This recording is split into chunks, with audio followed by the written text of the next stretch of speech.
Mariette Wharton. She is the judge of the Shark Tank Pitch Karo today. And how was your experience? This is your first time with Open, I believe. Tell us how your experience has been with Open, and tell us about all the pitches that you got today. Absolutely. Yeah, I mean, this is great. It's got a fantastic turnout, lots of energy and great people to meet here and great startups. And the pitch was a lot of fun, the pitch competition. There were 5 different teams, and they all had really great ideas and really great presentations. And we chose the one that was about managing your money. So targeted to young people, high school students and college students, and about 40 million people that they're targeting with their application. So yeah, it's really impressive and fun. Fun to do it, yeah. And tell us more about your experience with Open Forum. How was your experience, and what do you think is your takeaway from today's conference? And what do you think about our theme, Raise the Bar?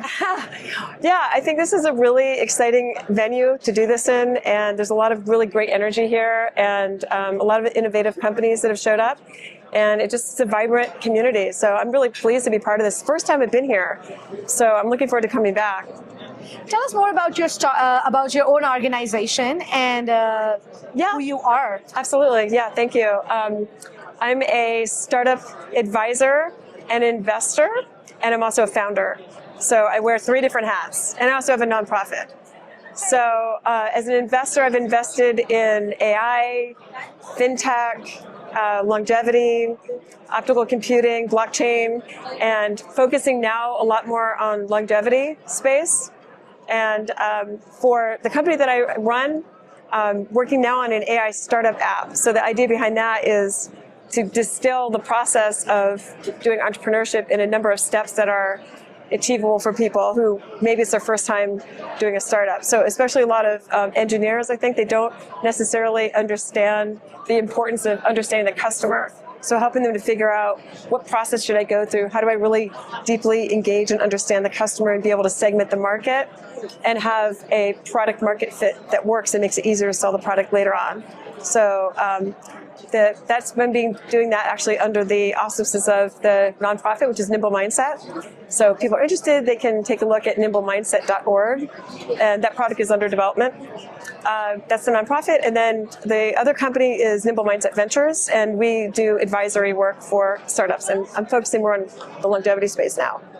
So you wear so many hats, it's amazing. Yeah. Like you're a powerful woman who is juggling so many roles. So how do you manage all of that, and how did you drive all this passion to start so many ventures, and how do you manage to actually ace at each one of them?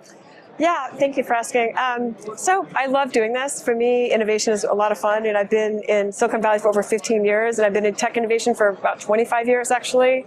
And I co-founded the first cloud video conferencing company 3 years before Zoom started. So that was the first time that I became a tech founder. And just going through that process, especially as a female, really gave me the impetus to want to help other people to understand that journey and the process and where the pitfalls are and how to accelerate their own success. Just understanding what metrics and what processes. So the tool that we're developing and the in-person coaching that I do really helps accelerate the progress for a lot of companies. What is your message to all the women watching you right now, that how can they manage to follow their multiple passions? That is a great question too. So a lot of the work I do actually is with female entrepreneurs, and I've worked even in Africa, so very global presence working with female entrepreneurs. And the big message I want to tell women is to find their own power. So women are inherently powerful. Sometimes we just have to remind them or help draw it out of them, but women are very, very powerful. And it's difficult in society sometimes because the funding is uneven. There's a $1.7 gap in funding for women, and that translates to a lack of, if we had the funding that we needed as women, there would be $6 billion unleashed in entrepreneurship. So women are really the powerhouse, and in fact, much of the world, in the developing world, women drive 80% of income globally. So I think in the US sometimes we don't see ourselves as having as much power as we want to or should. So I think a lot of it is a mindset.